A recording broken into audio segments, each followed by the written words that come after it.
I arrived at number 32 Aldgate on a Wednesday evening in November, with one trunk, 2 letters of reference, and the position of paid companion to a Mrs Vellance. The fog was so thick by then that I could not read the brass plate on the door. The maid who answered me had not been pretty in 50 years. She did not speak as she carried my trunk up the stair, which I thought strange, at the time, in a woman so much smaller than myself. "You'll find Mrs. Vellance in the morning room," she said at last, on the second-floor landing. "She does not see well by candlelight. Be patient with her. Of course. And the first floor room, the one at the end of the passage, you do not enter, not for any reason, not even if she asks you to." I nodded. I had taken 3 positions of the kind already. Old houses are full of small rules.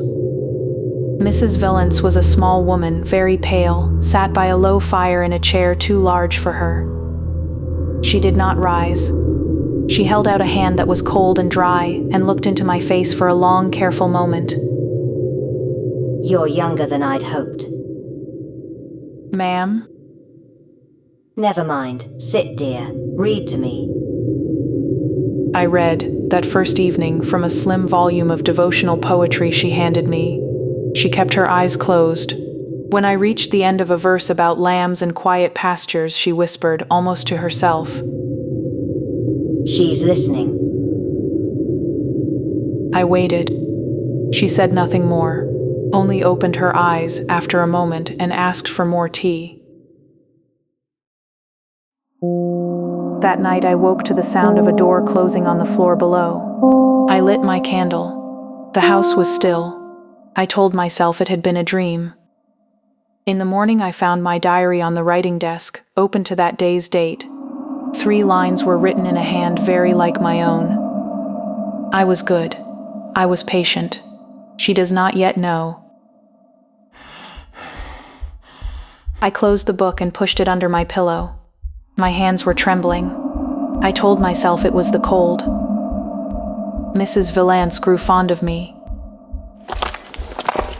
We walked, slowly, in the small back garden.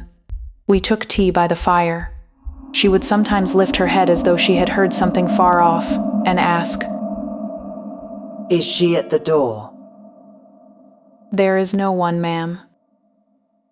"Good, good girl. Read to me again."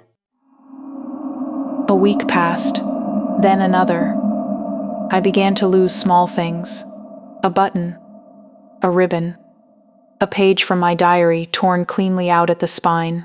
I found the page, later, on the writing desk, smoothed flat. 3 more lines, in that same nearly my own hand.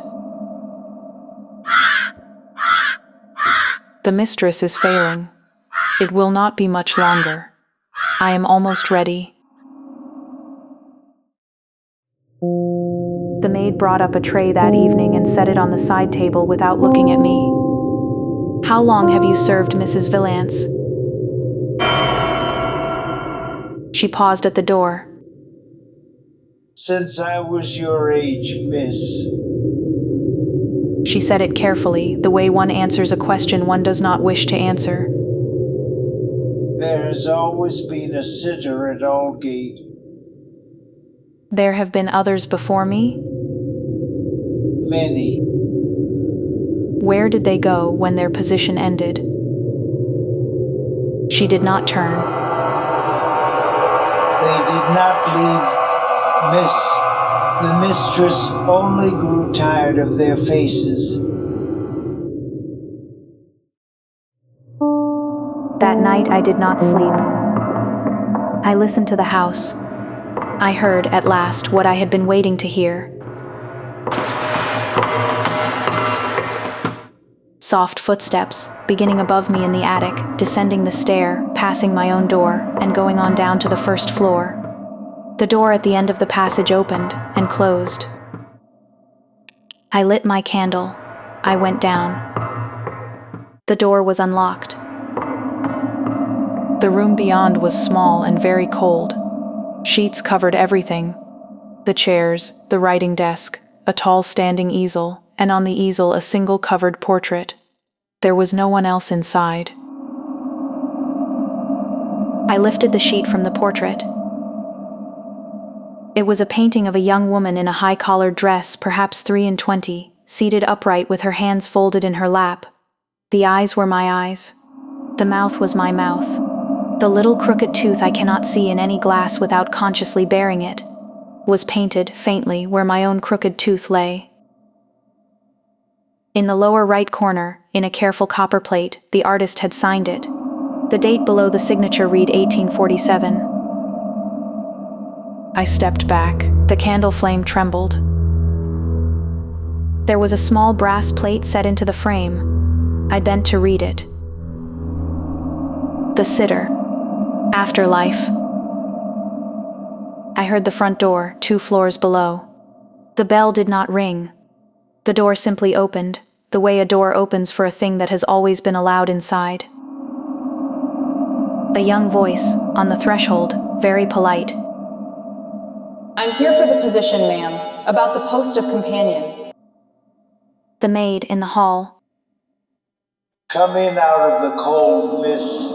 The mistress is in the morning room. She'll see you presently. I turned to the window. In the dark glass I saw my own reflection faintly in the candle's light. Behind me, in the unlit room, something else was reflected too. A shape standing very close, in a high-collared dress, with hands folded patiently. The same crooked tooth, faintly, where a smile was just beginning. I went out into the passage. I felt the house draw breath around me, the way an old coat draws on at the shoulder. In the morning room, Mrs Vellance was asleep in her chair. She had been asleep, I understood without being told, for some hours. The fire had gone out. Her hands were folded. In the hall, the new young woman was unfastening her bonnet. She looked up the stair when she heard me on the landing, and smiled a little, the way one smiles in a place one means to be patient. I descended. The maid did not look at me, did not need to. You'll find Mrs. Vellance in the morning room. I heard myself say in a voice that was almost, but not quite, my own. She does not see well by candlelight. Be patient with her.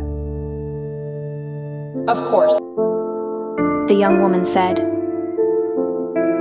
And the first floor room, the one at the end of the passage, you do not enter. Not for any reason. Not even if I ask you to. She nodded, the way I had nodded, on a Wednesday evening in November, with 1 trunk and 2 letters of reference when I was still her.